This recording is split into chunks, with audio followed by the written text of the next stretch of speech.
Nesta jornada, o Futebol Clube do Porto em casa recebeu a equipa do Vizela. A equipa de Sérgio Conceição marcou 4 golos, ganhou por 4-1 a equipa do Vizela, em que o único golo da equipa vizelense foi um autogolo de Pep após cruzamento. O próprio jogador consegue rematar para dentro da baliza de Diogo Costa. Porto, que foi a primeira equipa a jogar antes dos seus mais diretos rivais. Portanto, amanhã vamos ter às 6 da tarde o Benfica frente ao Casa Pia e o Sporting em casa frente ao Boa Vista. Naquilo que foi o jogo do Futebol Clube do Porto e do Vizela, parabéns à ideia de Rubén de la Barrera, o treinador que entrou no Estádio do Dragão a querer jogar olhos nos olhos com o Futebol Clube do Porto. Curiosamente, uma equipa que não faz um remate à baliza consegue sair ao intervalo a vencer a equipa do Porto no Dragão por 1-0. Equipas do Futebol Clube do Porto, Porto que avançou com Diogo Costa na baliza. Aliás, a equipa é a mesma. Acho que Porto, que já encontrou o seu esqueleto naquilo que eu falava em janeiro, e agora sim está encontrado o esqueleto do Futebol Clube do Porto, com João Mário à direita, Wendel à esquerda,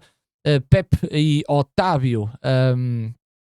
como dupla de centrais, e depois o meio campo com Nico Gonzalez e Alan Varela, Francisco Conceição à direita, Galeno à esquerda, PP no cruzamento, não é? Com Evanilson, PP a ser o jogador mais vagabundo deste Futebol Clube do Porto. Por parte do Vizela, muito arrojada esta forma e estrutura da equipa de Rubén de la Barrera, num 4-4-2, Buntic na baliza, com Tomás Silva, Jota Gonçalves, Rodrigo Escoval e Lebedenko. Depois com Samu e Bruno Costa, meio campo a 2, com Loquilo e Lacava. Lacava acabou por ser expulso com um segundo amarelo. E depois Petrov e Samuel Essende, os dois pontas de lança da equipa do Vizela. Uma primeira parte em que, para mim, o Futebol Clube do Porto esteve muito mal, muito abaixo das suas capacidades naquilo que primeiro era a sua força ofensiva para depois concretizar em golo, e deixando também muitas vezes uma equipa como a do Vizela sair em contra-ataque, aproveitando a equipa do Vizela espaços que o Futebol Clube do Porto ia dando a esta equipa, e um Porto na primeira parte que não se encontrava, muito também mais pelo corredor à direita, naquilo que era o cruzamento entre João Mário e o Francisco Conceição, naquelas iniciativas individuais de 1 para 1, muito mais à direita do que à esquerda, com Galeno e com Wendel. Quando eu falei da equipa do Vizela, claramente que era uma equipa num 4-4-2, no quadro tático eu não tive tempo para colocar o nome dos jogadores, nem do Vizela nem do Futebol Clube do Porto, mas realmente era uma equipa que num 4-4-2 tinha aqui uma particularidade, em que tanto o Loquilo do lado direito como o outro extremo, e peço desculpa, o Lacavia, acho que era Lacava, o Lacava, eram dois extremos que fechavam numa linha intermédia. E era curioso que a equipa do Vizela, mantendo duas linhas de 4, iria claramente criar algumas dificuldades à equipa do Porto. Porto que usava com Evanilson e com PP, um jogador que já expliquei que é um jogador que consegue assumir toda a largura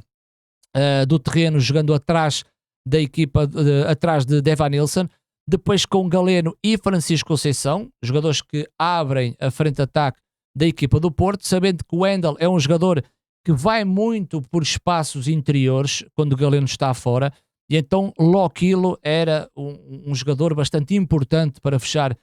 esse corredor. Do outro lado, Lacava também acabava por fechar o corredor com iniciativa de João Mário. Ora, Francisco Conceição recebia dentro ou fora, e João Mário também poderia aparecer em zonas interiores. É curioso que este meio campo do Porto se converte num triângulo invertido, ou seja, o vértice acaba por ser Varela, e depois a base é com Nico e com PP, ou seja, o Nico acaba por subir um pouquinho mais à esquerda e PP um pouquinho mais à direita. Trabalho de Bruno Costa e de Samu muito importante, em que depois um dos pontas, tanto Petkov ou Essende, tentava fechar a zona de Varela. O Vizela, em termos de organização defensiva, eu acho que esteve muito bem, apesar que é uma equipa que em puro contra-ataque tentava sempre assustar o Porto, chegou a assustar num cruzamento na direita e o Pep mete a bola lá dentro. E eu acho que o golo do Vizela foi alterar a estratégia da própria equipa, porque antes do golo o Vizela estava a tentar sair, pós o golo o Vizela muda a estratégia para uma gestão de jogo até o intervalo. É importante dizer que Rubén de la Barrera, que é um treinador que eu muitas vezes vou brincando com ele e com uma crítica construtiva, acaba por colocar comportamentos defensivos muito bons e que estava a funcionar. Porquê? Porque o Vizela tem uma linha de 4, mas a depender do lado da bola, o Vizela depois colocava o Lacava numa linha aqui do lateral esquerdo ou Loquilo numa linha mais à direita. E em algumas situações o Vizela apresentou uma linha de 6 em que o meio-campo muito junto à linha defensiva e um Petkov também muito descido, soltando depois o Essendey. Ou seja, isto é uma forma de trabalho e de defender, sabendo que o jogo estaria a favor do Vizela através do próprio autogolo do Pep. É curioso que a equipa do Vizela, em termos de transições, pareceu-me uma equipa muito bem fisicamente, porque o Vizela, quando tinha bola, os extremos acabavam rapidamente por subir com o acompanhamento do Essendey e do Petkov, e depois a equipa subia em bloco. Em questões de transição defensiva, rapidamente os extremos depois se colocavam aqui numa linha intermédia que iriam depois dificultar o trabalho do Futebol Clube do Porto. Uma segunda parte completamente diferente. Um Porto medíocre na primeira parte, e só à parte o jogo no Estádio do Dragão, e eu reparei que as bancadas estavam a apoiar a equipa do Porto, mas tivemos ali dois momentos em que o jogador também sente, e o jogador também não tem culpa daquilo que se passa fora das quatro linhas. Primeiro, os Super Dragões estiveram calados a primeira parte toda, e os Coletivo acabaram, creio eu, por abandonar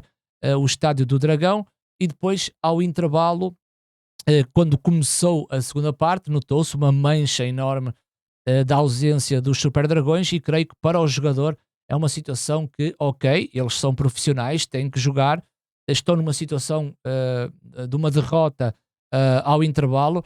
mas creio que é uma situação desoladora para aquilo que é o desporto, o jogador, e jogar em sua casa com o apoio de todos. Portanto, é uma situação que o próprio Futebol do Porto tem que resolver para bem do clube e dos jogadores. Uma situação bastante triste, não é? Eu sei que o jogador não tem culpa, mas parece-me que mesmo as tarjas da claque foram roubadas no Museu do Futebol do Porto, uma situação muito estranha, mas claro que o jogador depois sente. Aliás, a força deste Futebol do Porto, e aquilo que eu sempre digo é que as equipas de Sérgio Conceição, taticamente e tecnicamente, podem não estar bem, mas depois ele vai buscar o aspecto mental, que é o aspecto da agressividade e da intensidade, e creio que o Porto agrega isso, muitas vezes num futebol não tão bonito, mas no futebol bastante mais pragmático. E foi nessa segunda parte que o Futebol do Porto depois foi atrás dessa envolvência com o Vizela. O Vizela pagou caro, não é? Pagou caro essa fatura, até porque infantilmente o Lacava já tinha um cartão amarelo bem merecido na primeira parte, creio que foi na primeira parte,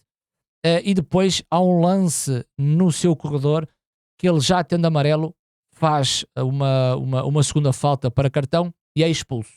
É nesse momento que Rubén de la Barrera vai abdicar do ponta, ou seja, ele vai tirar o Petkov e vai meter o Mateus. O que é que ele faz? Ele vai equilibrar o setor mais à esquerda, e depois o Vizela acaba por ficar sem um jogador na frente, ou seja, ficará então com Essendey na frente. Estava muito difícil para o Vizela sair em transição, e numa ideia que me pareceu muito boa, portanto um abraço ao Raiden, que é um viewer da minha stream, que é vizelense, e se calhar até estava a acreditar ao intervalo que poderia ser possível uma vitória do Vizela, mas creio que o Vizela pagou uma fatura muito cara em ter uma expulsão. Foi aí que o Futebol Clube do Porto depois conseguiu ir atrás, já com o golo de Francisco Conceição, portanto, golo que vem de fora para dentro, aproveitando o remate com o pé esquerdo, e creio que uma equipa com menos um, porque ficava só com o ponta e nas saídas teria muitas dificuldades, eu acho que Sérgio Conceição fez uma leitura muito boa. Eu sei que Tony Martínez, quando marcou o golo, estava feliz pelo golo, mas se calhar não está tão feliz porque passou a não ser uma segunda opção neste jogo, até porque entrou o Dani Loader. E o facto é que vai funcionando, porque o Vizela com menos um na frente e com a dificuldade de sair, se tu retiras o Alan Varela, certo? Para colocares o Dani Loader, o que é que vai acontecer? Numa zona que não é tão necessário haver médios, em que tu tens o Gruitch e o Nico, e ainda tens o PP com uma grande margem e um raio de ação no meio campo, quando a equipa do Vizela está constantemente recuada, acaba por agregar a situação técnica do PP, mantendo o Nico, e depois com dois homens na frente, em que o Futebol Clube do Porto terá aqui grande dificuldade num ataque posicional, mas vai sempre agregar num espaço curto a decisão técnica dos jogadores do Porto. É lógico que o Porto tem dois remates à baliza, em que em segundas bolas acaba por marcar o golo, e isso é mais peças no último terço, faz com que isso seja possível depois a marcação de golos através de segundas bolas. No momento em que Evan Nilsson e Tony Martínez fazem golos dessa forma. E o PP, num excelente passe, eu acho que foi do Dani Loader, e a movimentação do PP, reparem, PP a jogar no meio campo com o Nico, acaba depois por numa zona de concretização fazer o golo, através de um excelente passe, creio eu, de Dani Loader. Substituições que o Futebol Clube do Porto foi fazendo no intuito de dar minutos a jogadores, é o caso do Jorge Sanches, que entrou, o caso do Ivan Jaime, que também teve a possibilidade de ter mais minutos, e também Tony Martínez, que acaba por fazer o golo. Eu creio que nesse momento em que o Sérgio olhou para a equipa e sentiu a necessidade de colocar o Dani Loader, sabendo que o Vizela estava a jogar com menos um, o Porto depois constrói uma segunda parte dentro da normalidade daquilo que foi o jogo e aumentou o score, vencendo por 4-1. Portanto, uma primeira parte em que Sérgio Conceição tem que rever aquilo que estava mal, até porque há um lance na primeira parte que se vê Sérgio Conceição a falar com o Otávio e a pedir ao Otávio para colar no ponta de lança. Acho que era o Essende que estava a aparecer mais na zona dele, e logo por aí o Porto na primeira parte também não estava tão bem a defender. E sobre a estratégia criada por Rubén de la Barrera, que perdeu por 4-1, mas parabéns pela estratégia colocada dentro de campo. O Rubén de la Barrera teve azar por duas coisas: uma, a expulsão do Lacaba; a segunda, por ter um Futebol Clube do Porto no Dragão, que claramente em termos individuais é bastante superior a esta equipa do Vizela. Porto mal na primeira parte, não gostei do Porto na primeira parte, e um Porto na segunda parte a ser uma equipa com grande capacidade de efetuar vários ataques, vários remates à baliza, e creio que em 30 remates à baliza, talvez metade a serem direcionadas à baliza, Buntic acaba por fazer uma exibição quase de gala, porque um jogo que poderia ficar 5, 6, 7 para a equipa do Porto. Porto conquista 3 pontos muito importantes nesta reta final, ficando agora no sofá à espera de resultados do Sporting e do Benfica, sabendo que o Braga também hoje venceu a equipa do Gil Vicente por 2-1. Por terminar, só para falar que na próxima jornada o Futebol Clube do Porto vai jogar frente ao Estoril Praia, e o facto é que o Vizela vai jogar em casa com o Casa Pia, sabendo que vamos ter aqui uma pausa para as seleções nacionais.